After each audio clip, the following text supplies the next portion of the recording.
fresh out the shower. So we are going to get ready for my in-service day.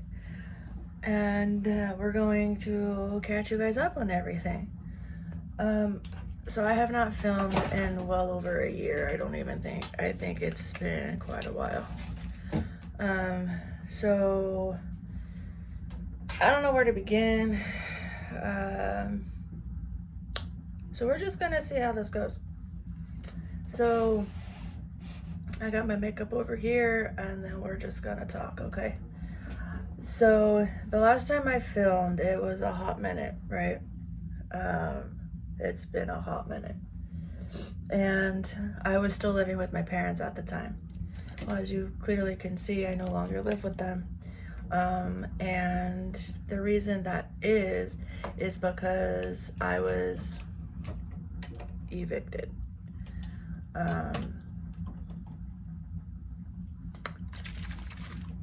I personally don't think it was legal the way that she went about it. But I paid my family rent, and then for them to ask me to leave, they had to give me the legal 30 days and all that stuff, right? So everything went to crap in January. And I'm not sure why, to be fair. I know what they told me, but I think there's more to that than just what they told me. I'm gonna wear my watch so I can keep an eye on time. And I got my band off of Amazon. I'll link it below for my Stitch fans. But anyway, so I'm not exactly sure the true motive behind why I was asked to leave, because I was never late on my rent. I was actually always early. I bought stuff for the house. I paid for my dog every month. I don't know legally why things happened the way that they did. Now, if you ever have rented from family, people forget landlord role and family role, which is why I don't recommend doing that. So basically, long story short, I was with somebody, I was in a relationship with somebody, and I went and stayed the night at his house. And I didn't tell anybody where I was at. Now, a lot of people would think, well, that's dumb. Well, no, because they met him. They knew who he was. So I went and stayed the night with him because we could only do weekends. So with my working schedule and his working schedule, that's all we could do to spend time together. And so then I got back the next day. I came early because we had a really nasty storm come through. And I walk in, because I normally would go through the garage entrance, but it was locked because my dad's dog was in there. And so I had to go through the front entrance, which I do not like doing, because I knew it was not going to be good when I got in there. And so I went in, and at first she thought I was somebody else. But then when she realized who it was, she's like, why are you here? Why are you at this house? You don't live here. Oh, no, I do live here. Yeah, I live here. That's when it sparked. It's because as a 30-something, I'm 34, I didn't tell her where I was at right away. I don't have to. And legally, as landlord, you don't legally have the right to ask me where I'm going and who I'm with. So am I talking to family or am I talking to landlord? And they hated that I said this because they had no leg to stand on. And they couldn't call the police technically because I was not late on rent. I paid rent early. So that didn't go well either. And so we had an issue, and I just told her, I was like, well, I'm gonna go to my room that I paid for, and you're not allowed in my room. So, it got nasty.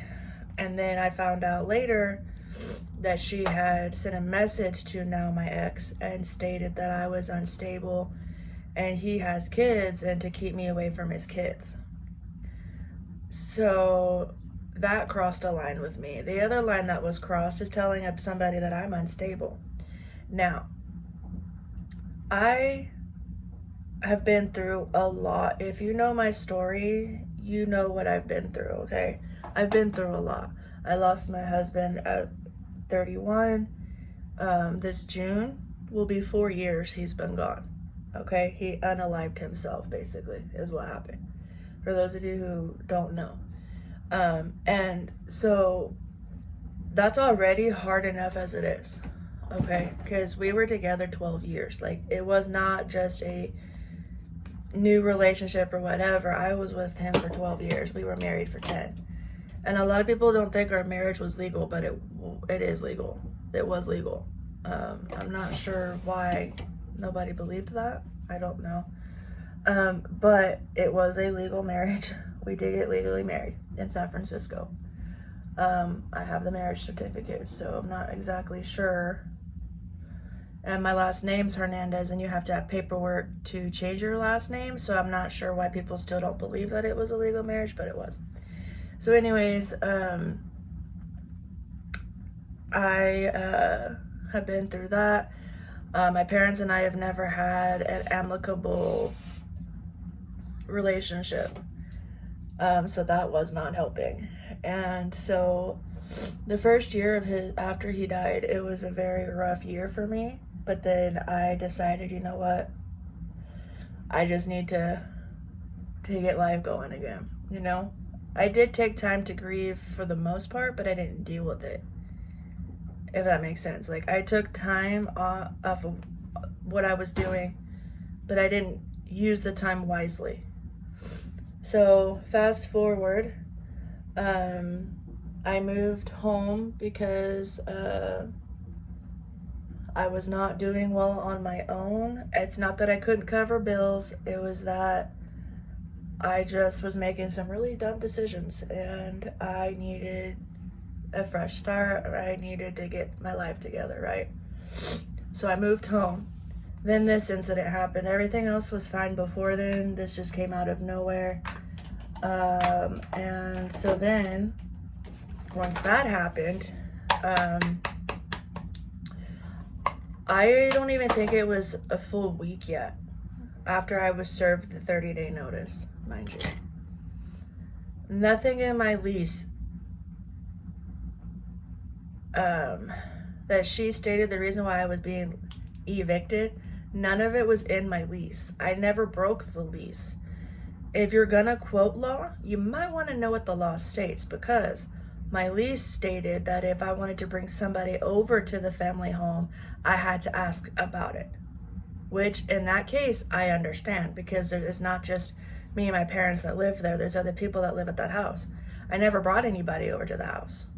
I always went to them. They never came to the house. They never were inside the house. That was what was in my lease. Because I read my lease. I'm not stupid, despite what people think.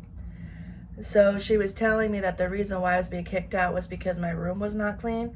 Mind you, I'm very busy. I am a full-time student and I work full-time.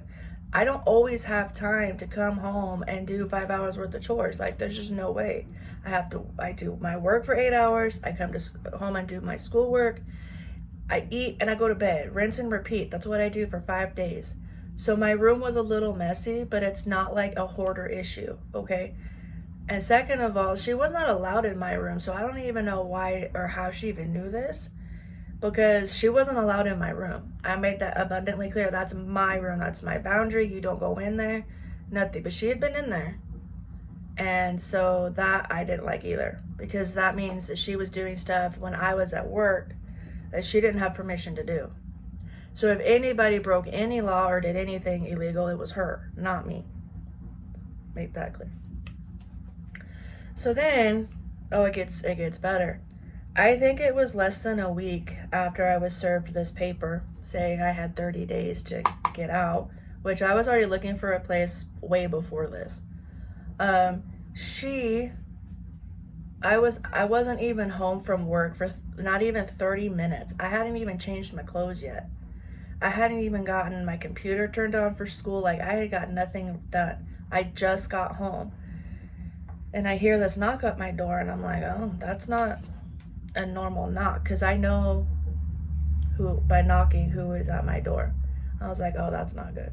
So she serves me this paper, and she says, you have 24 hours to leave, to vacate my house. And I'm like, what? She's like, yes, you can't stay here anymore. You need to leave. You have less than 24 hours to get your stuff and get out, which you can't do. In my circumstance and situation, that wasn't legal. Just saying. So then I'm like, why? What legal reason do you have to kick me out? My rent was never late. I don't owe you rent. I've overpaid my rent. So she's like, you broke your lease, and gave me these reasons. And I'm like, is this landlord or is this family talking? Because either way, you have no reason to kick me out right now. I have 30 days. She said, nope, you can't stay here. You need to go. Well, luckily, the place I'm living at now, I had already started thinking about moving in as a roommate. And so I called up my roommate now, and I was like, hey, I'm being kicked out. So my roommate was very gracious and allowed me to come in, because I knew because I was going to fight it, but I knew if I tried, it was going to be hell for me. And to be fair, I just didn't want that battle. I have fought my mother for so many years on stuff. Like, I just wasn't gonna do it. And honestly, it's so toxic with her and I that it was the better option. Luckily, I had somewhere to go, because before there's been situations where I wouldn't have had a place to go. My relationship had just ended because of her. And so anyways, I found a place to go. So I packed what I could, because I'm sitting in my room and I'm like, how am I gonna do this? Like, how am I gonna get all of my stuff? Like, I've been here over a year. I've accumulated some stuff. And so I had a family member that was an in-between, which I don't like, to be fair. But this family member was like, hey, get what you can for at least a week, and then you'll be allowed to go get your stuff after that. No, I didn't. By the way, it took me 3 weeks to get my stuff, because this woman is absolutely a control freak. And if she wasn't at the house, I wasn't allowed to go get my stuff, which again, you cannot control. As a landlord, I've rented from many of a place. They can't dictate when you come to your resident that you're renting from or not. I'm not a minor. I'm 34. Therefore, there was no legal reason why I couldn't go get my stuff when I wanted to go get it. I had to wait 3 weeks, y'all. 3 weeks. And I kept saying, I can't wait 3 weeks. I need my stuff, like, now. Well, because she's a control freak, I had to wait. And eventually I was able to set up a time to go get my stuff. And it was literally 2 days before the 30 days were up, okay? And so the other stipulation was nobody else could come over to help me move. Nobody else could park, public parking, mind you. And nobody else was allowed in the home, which, again, you can't do, okay? Because I'm renting it, by the way, okay? This is important. So then what I could put in my family members' vehicles, what I took. And I was so upset, so overly upset at the situation, because I'm like, what did I do to deserve this treatment? Like, I know I wasn't living a biblical life at the time, and I understand that. That's not my issue. The hypocrisy is my issue, okay? It was driving me crazy, because I'm like, what's going on? So I got what I could, and I moved out, and I said, screw the rest. I just want to be done. I don't want to see her. I don't want to talk to her. I just want to get my stuff and get out. So I packed what I could and I moved. We are on a no speaking term. We are on no contact as of when I'm filming this on whatever day this is. We're still not speaking. Um, we're just toxic to each other because, and it's not because I want to be that way. It's because the way that she has to control everything and the way that she treats family, I just don't want to be a part of it. Because if you're going to demand respect, you need to learn how to give respect first. Because you can't demand it if you don't even know how to do it. You know what I mean? Like, that drives me up a wall. I don't like that. I'm even at work, I've told the kids that I work with, I'm a para, for those of you who don't know, I'm an ESL para. We're Spanish students. Like, even then, I'm like, how can you demand respect if you don't even know how to give it? It's a two-way street. If you're going to demand it, then you have to give it. Even if you don't like that person, you have to be at least, able to be respectful. You don't have to agree with everything, because trust me, I just shake my head and walk away on most times, even at work. But I'm able to respect them because that's the way it's supposed to be. Even if I don't agree with them, I'm still respectful. You know what I mean? Just because you respect somebody doesn't mean that you agree with everything, and it does not mean that y'all are BFFs. I'm just going to put that out there. So I,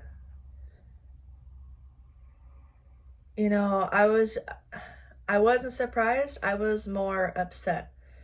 And I use that word very loosely because there's another word I want to use, but I'm trying to keep this, somewhat decent. And to say that I was upset was an understatement. Like, I was physically seizing because of how upset I was. Because I didn't deserve anything that was said to me. She called me some of the nastiest names she could think of, because that's how it is in my family. You think of the nastiest things that you can say to hurt that person, and then you go, oh, wait, well, I didn't mean that. No, you meant it when you said it. You meant it when you thought it. You said it out loud, so you meant it. Like, you can't tell me you didn't. So she was giving me her BS story as to why she did this, and this was her house, and da da da da da da da da. Okay, we'll have your house. She accused me of all sorts of things that wasn't even true, mind you. And so I haven't really, like, I've seen her, but I have not spoken to her since this next event. So my father has some health scare issues. He's fine, but he had some health scares. So I had gone over to the house because I was trying to be amicable. Okay. So I went over to their house to help clean and to bring something upstairs that he needed. And I thought everything was cool. Everything was fine, Well, my mother had to go somewhere and she wanted me to babysit my dad. My dad's in his 70s. I'm not going to babysit a 70-year-old who is perfectly capable of living his own life. Like, I'm just not going to do it. And I said, well, I'm going out of town. And the moment I got those words out my mouth, she said, well, I won't bother you anymore. I won't ask you for anything. I hung up the phone. And I said, okay, well, then do you, boo? I said, at least, I'm telling you, hey, no, I can't. And then you're going to do, like, it's an extreme thing. Like, 1 minute, next minute, So after that, I was like, okay, it's no. Like, no, we're not doing this. I'm not going to kill myself helping you out. Oh, no! Oops, I about broke my dang chair. Anyways, I'm not going to go out of my way to help you, and then you're being an absolute ... to me because you don't understand that I'm grown and I make plans. And I'm not going to babysit a 73-year-old. I'm just not going to do it. And so she got it figured out because I told her no. And then that's when everything spiraled. So fast forward it's Easter weekend, last weekend, right? And I was going to put the issues aside so that I could see my dad. My issue isn't with my father. And so I sent a text because the festivities is at my twin sister's house. And I thought, you know, for one afternoon, we could just put things to the side and spend time as a family, even though we're not acting like a family at this point. So Friday we had a service, and I went to that for Good Friday. Then Saturday, I don't remember what I did. Sunday, I was getting ready, and I asked my sister, I said, do you think it's okay if I could go to the dinner? Because we always have a dinner in my family. She said yes, and then we talked about it, and so I sent a message. Well, I've been blocked, which I already knew was going to happen. So I was like, okay, that's, you know, fair, because I've done the same. So Easter Sunday rolls around. I'm at the church service. You know, it's a great service.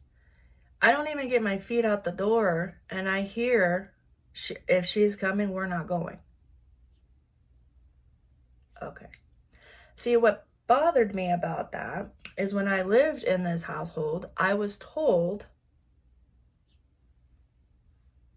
there's no reason why you and your sisters can't spend an afternoon with your father and get along. Fast forward, we were told that our whole lives. Fast forward,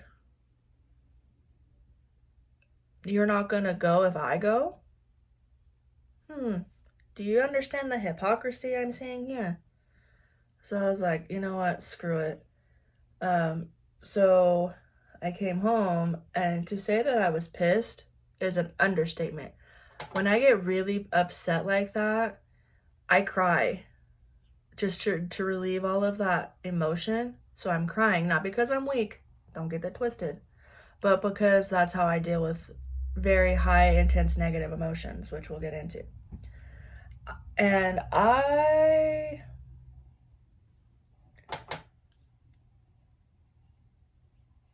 sent a text to my sister, okay?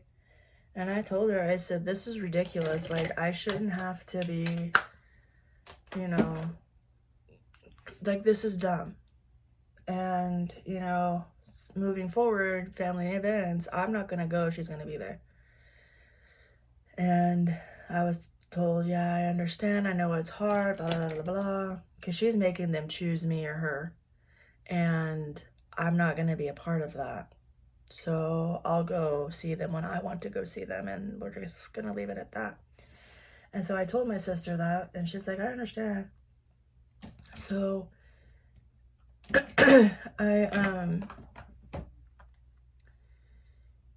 I did my nails.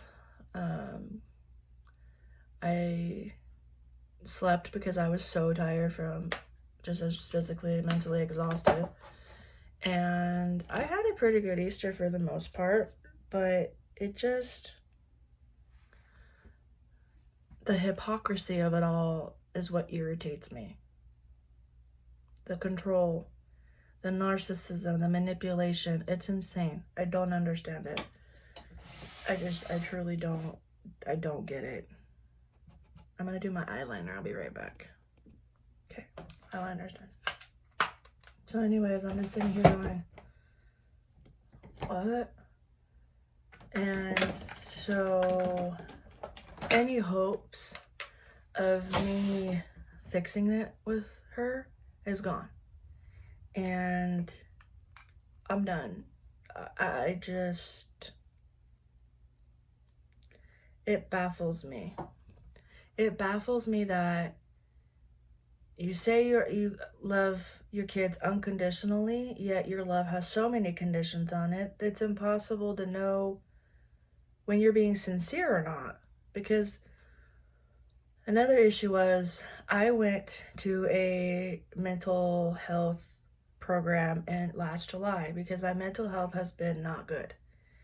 I'm way better than I was, but it wasn't where it should have been. So I checked myself in, because I'm grown, into a 5-day program, and that got the ball rolling for what I need for my mental health. Like, it's not, you know what I mean? Like, it could be worse, but it was not good at all where I was at. So I put her on my safety plan when we were getting along, and it worked for a few months. And then when I went to go spend time with my ex, that was used against me. You don't get to use that against me. Being told that I'm unstable by somebody who's unstable is an insult. I'm not unstable. I'm getting the help I need. I'm taking care of myself. I am in therapy. I still do it to this day. Okay, 8 months out. I'm very strict on it. I don't miss therapy appointments unless I absolutely have to. I take my medicine every single day. Like, I am a responsible adult despite what you think. So when that was used against me, when she was mad at me, I said, no, we're not doing that. You don't get to use that against me, because you're the reason I have these traumatic issues. It's not just because I lost my husband, which is a huge issue in itself because he unalived himself, but I'm also dealing with childhood trauma and adult trauma. So it's a complex situation. And for you to use it against me, we have problems. Like, that's not okay.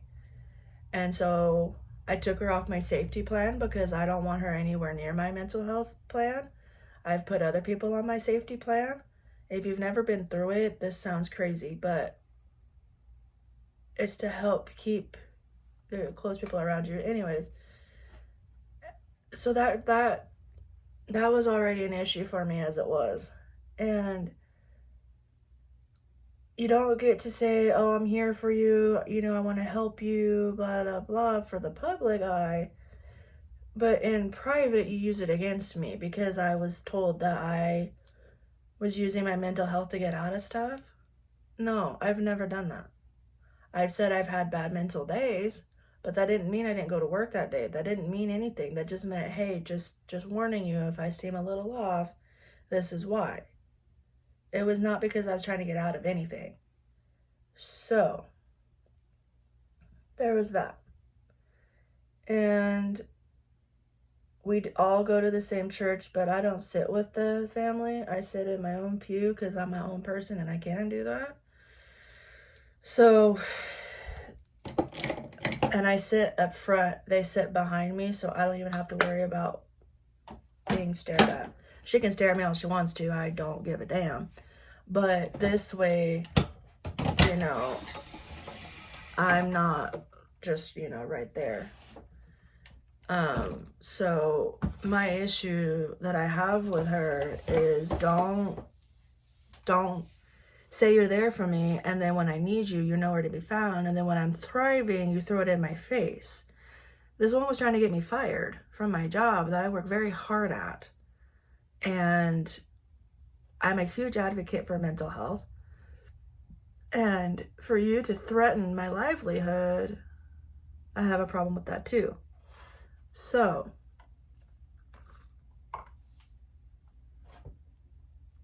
no, we're not doing that. There's more. I'm going to do a part 2 basically of that. But right now I'm doing really well. I'm still in school full time. Still working full time, apparently, you know, obviously, because I got to work, you know. I have some really cool things that I'm going to be doing soon. I'm just waiting on confirmation before I actually say anything. And then, like, I'm thriving. I'm doing good. So yes, I was really upset on Easter Sunday because, you know, human, and it's hard. But I'm good. I'm doing good. So suck it, I guess. I don't know. Opinions of me don't really matter.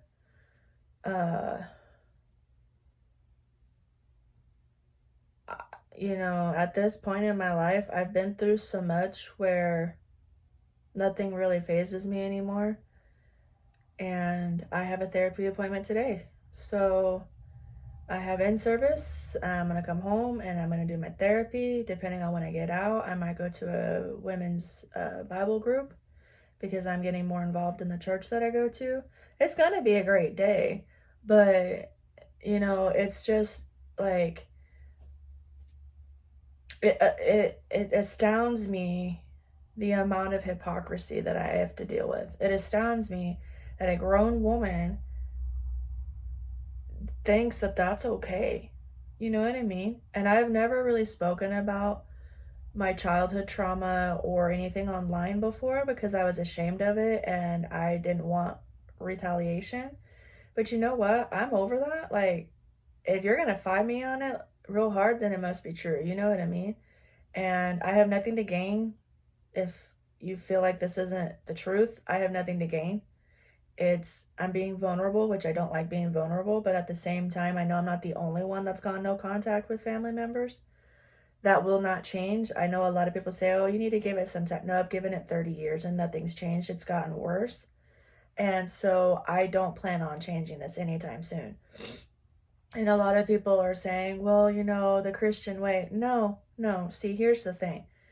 You can honor your mother and your father even if you don't speak to them. The way you can do that is by the way you were raised properly. You know what I mean? Like, you go to church, your faith is part of who you are. You see what I'm saying? But just because I don't speak to them doesn't mean I'm not honoring them. I want to get that out the way because I've been told that a lot. Oh, you just need to give them time, you know. No, I've given them 30 years and nothing's changed. It's only gotten worse since we've gotten older. So I'm done with that. I don't have any plans on fixing anything. There's nothing to fix. It's not amicable. It's toxic, and I'm not going to do it. So I sent a message a while back exactly how I felt because I hadn't spoken to her in a long time. And so for therapeutic reasons, I wrote her a very direct message. And I basically told her, like, I will not condone your behavior. You're a narcissist. You're a manipulator. You have to control everything, every aspect of your household, and it's miserable, it's toxic, and I'm done dealing with it. And I won't deal with it anymore. Like, I'm done. And that's all I have to say about that. There is no fixing it. We are no contact, that we are both have blocked each other. I'm over it. And trust me, I'm telling you right now, if we were to be in the same room, it would not be pretty. If it's not in a public setting. I'm not going to hold my tongue just because people are around. Like, I'm just not going to do it. So, you know what I mean? Like, I just can't. I'm not going to do it. So I will touch more about that later, but that's the gist of where I've been, what I've been doing. I've had a lot of changes, a lot of good and bad changes in my life. So I'm going to continue to upload videos. A lot of people have been asking me where I've been, why I haven't been posting. This is why. I was going through a lot. And this is only part one. Like, it's a lot, y'all. Like, I don't think y'all are ready for what I've been through. And I'm not doing this for sympathy or anything. Like, I don't need sympathy. I'm good. Mentally, I'm good. I do therapy. I'm on my meds. Like, I'm not ashamed of any of that. I'm taking care of myself. I work full time, la, la, la, la. I don't need sympathy. But I want people to know who's going through the same situation that I'm going through, that you're not alone. And we could have a conversation in the comments and help each other. I'm not here to bring people down. I'm only here to bring people up, build them up, be support, conversations, all of that we can have in the comments in the description. So that's what I'm going to do. I'm a huge advocate for mental health. I think it's extremely important. And so I want to focus on my journey and helping others deal with what they're going through, knowing that they're not alone. So I do have to go. And I will talk to you guys in my next video. Don't forget to subscribe, and I'll see you later. Bye.